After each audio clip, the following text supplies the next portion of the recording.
Tels des guerriers, les supporters de Banigansé ont investi le stade municipal de Parakou avec un objectif clair, repartir avec les 3 points de la victoire.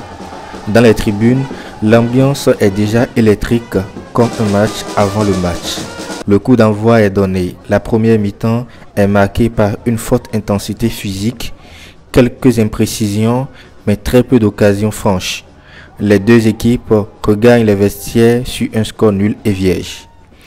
Au retour des vestiaires, la physionomie de la rencontre reste globalement la même, mais avec davantage d'assaut offensif de part et d'autre. Les minutes s'égrènent, le suspense demeure. Toujours pas de but après 90 minutes.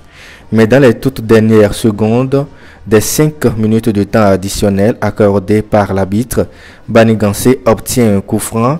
Dernière situation du match, le tir est exécuté et c'est le but. L'explosion de joie dans le camp des visiteurs est totale. Score final, 1-0 en faveur de Banigansé.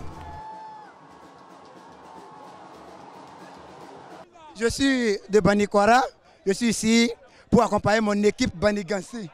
Bon, pour le match, ce que j'ai à dire, voilà, l'émotion est trop. Je veux pleurer, je veux pleurer. Je suis très ému et je suis content. Bon, vive le foot béninois, je vous remercie.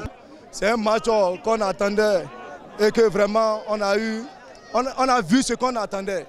Nous, on est venu pour gagner et vraiment les jeunes nous ont promis la victoire, ils l'ont fait. Ibrahim Da Silva, coach de Banigansé, livre son analyse de la rencontre. Quand on prend l'ensemble du match, j'ai eu plus d'occasions nettes. Les Buffles n'en ont pas eu en tant que tel. Quand je finis et que cela se solde par ce score, je dis c'est tout bénéf pour moi. À l'opposé, je remarque quand même que j'ai eu une équipe très en place. Une belle équipe qui n'a pas dégagé, une équipe qui n'a pas sauté les lignes. C'est-à-dire que quand elle décide de sauter, c'est un choix délibéré de sauter. J'ai travaillé ce soir. J'ai pas eu 90 minutes de plus paisible. J'ai cravaché dur dans la tête. Je remercie au fait les joueurs de Buff. S'ils sont à cette position, cela montre réellement que c'est un travail sérieux qui a été fait. On restera 10e encore. Donc ça veut dire que ouais, on n'est pas encore sorti de difficultés. Il nous faudra nous battre. Par contre, les Buffs qui ont perdu ce soir sont encore tranquilles.